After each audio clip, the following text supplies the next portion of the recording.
Tani ne kuptojmë që administrata përpiqet gjithkohën të na sqarojë,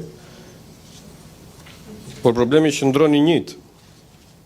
Sa i përket punonjësve të cilët realisht punojnë në Bashkinë Vlorë, dhe unë këtu kam një vëzhgim personal. Nga të paktët njerëz që shikoj faktikisht që punojnë janë ata zotrinë që bëjnë pastrimin e qytetit, nga të paktët. Dhe nga të paktët që shikoj realisht të punojnë janë dhe një grup njerëzish që merren me mirëmbajtjen e atyre pak lulishteve të cilat ka qyteti jonë.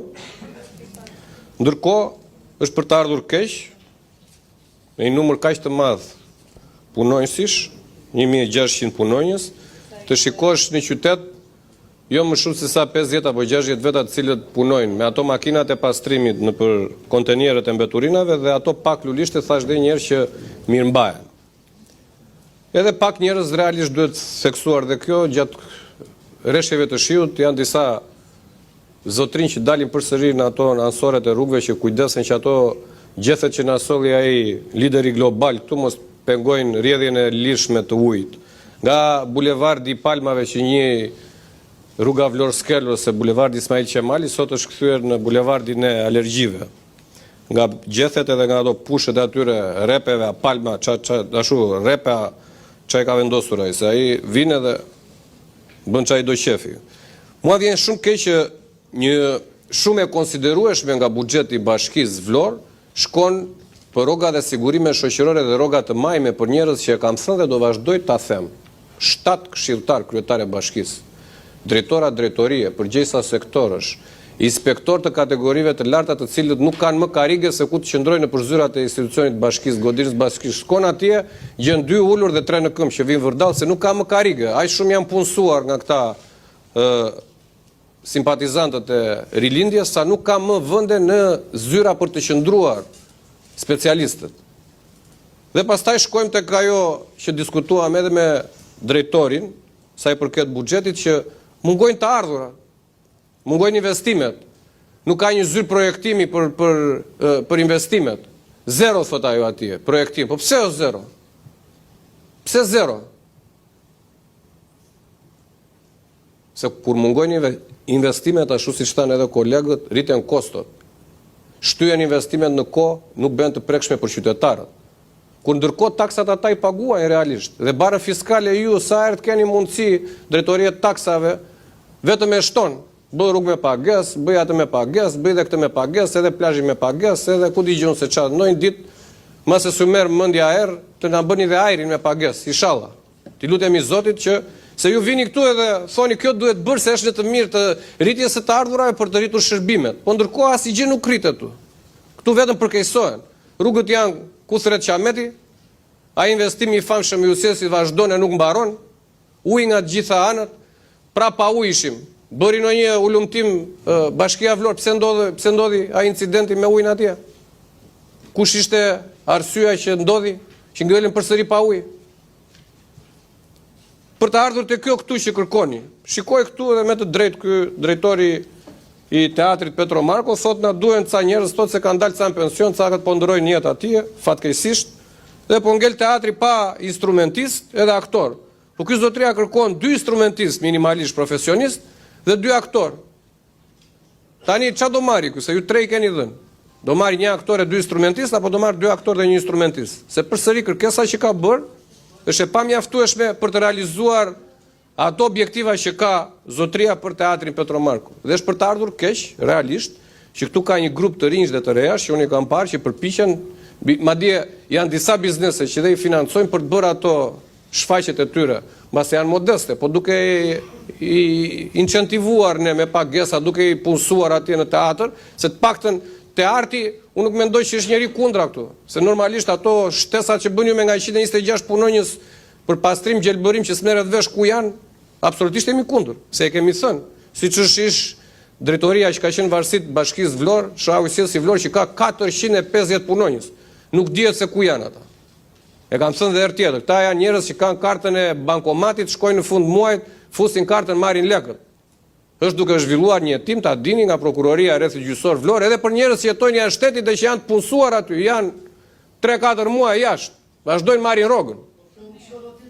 Dhe unë mendoj që ne këtu duhet i themi dhe nuk duhet të lodhemi për t'i thënë këto gjëra, sepse është në të mirën e menaxhimit efikas të buxhetit dhe të taksave të qytetarëve vlonjantë. Tek ajo që i troqa vrejtë e shqipari edhe drejtorit, dhe që është shumë e drejtë, këta zotrin pretendojnë që mbledhin shumë të ardhura dhe thonë këtu me përqindje 242, 197, thua ti këtu po jetojmë në mrekulli. Pastaj kur shkojmë këtu te kjo pjesa analitike, më interesojnë investimet, se këta mund të thonë që ne i kemi legët atje tek thesari korrespondenca në 31 dhjetor të 2025, s'kishim kaq lek, kemi xhepin plot. Problemi qëndron që investimet 45%.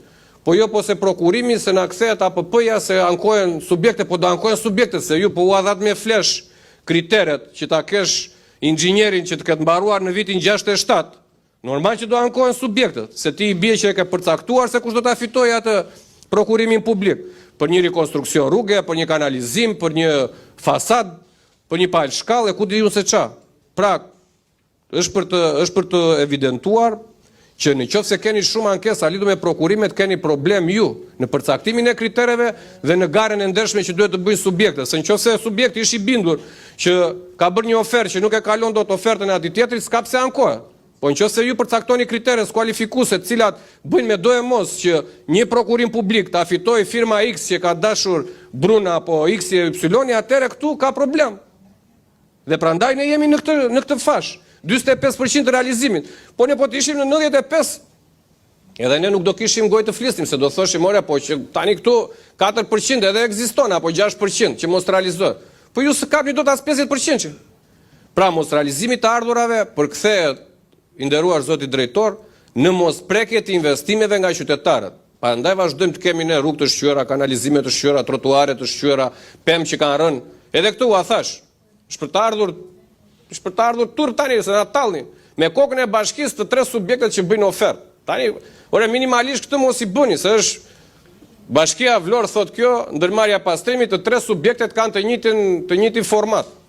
Kjo i bie shprintuar te zyrat e bashkisë, ka vajte ka firmosur subjekti X, subjekti Y dhe Z, edhe ju e keni marrë dhe thoni kemi 3 oferta. Nuk është e vërtet. Kjo është garë e paracaktuar, ja ta them unë. Tani për këto janë ato që prishet rregulli dhe nuk shkojnë investimet. Dhe u kërkova miqësisht atë kur u thash shqiptari. Ore këtu vërtet ju keni bërë evidentimin që janë tharë disa pisha atje. Dhe ne i shikojmë se bëjmë gjithë shëtitjen atë lungomaren e famshme. Dhe janë vërtet disa pisha. Po vërtet 200 pisha janë atje të thara. Se tani duhen sjell, to duhen evidentuar. Tu na kanë sjell foto për pishat që do blini, po nuk na sillni foto për ato që janë të thara. Dhe s'janë vetëm pishat. Ke probleme me ndriçimin, ke probleme me pusetat, ke probleme me kanalizimet, ke probleme me derdhjen e ujrave të zeza në këtë lungomare famshme, se aty është ai plazhi i ndotur që kalojmë. Tani unë mendoj që të gjitha këto janë në dëm të qytetarëve, pavarësisht se ndokush këtu mund mërzitet që pse mbaj fjalime. Ky nuk është fjalim politik, u s'po them që ne do ta bëjmë më mirë kur të vim, edhe ju po e bëni keq. Por realisht, duke marrë gjitha këto shifra që ju paraqisni, është për të ardhur keq, për shembull që totali nga të ardhurat tuaja është planifikuar në 18 milion që t'i biem shkurt dhe keni 12 milion, 62%.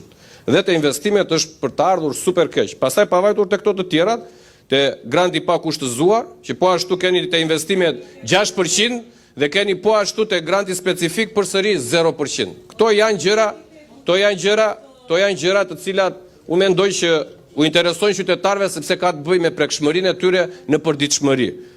Pastaj unë di që ju keni ardhur edhe ka dhe zëra këtu që mërziten pse kthehemi edhe s'kthehemi në ato që themi, po edhe pse jemi duke diskutuar një projekt vendim tjetër për t'i dhënë përgjigje edhe atyre që kanë merak.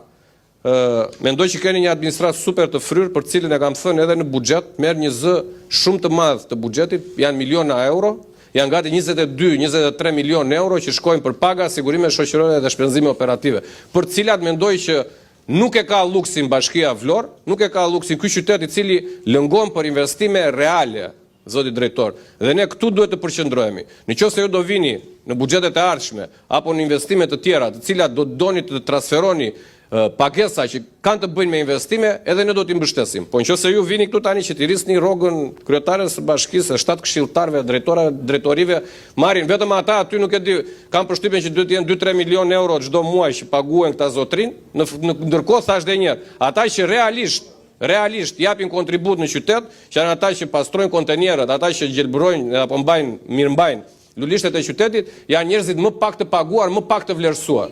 Pa folur pasaj për ata që marrin vetëm rrogën dhe nuk shkojnë fare në punë. Faleminderit.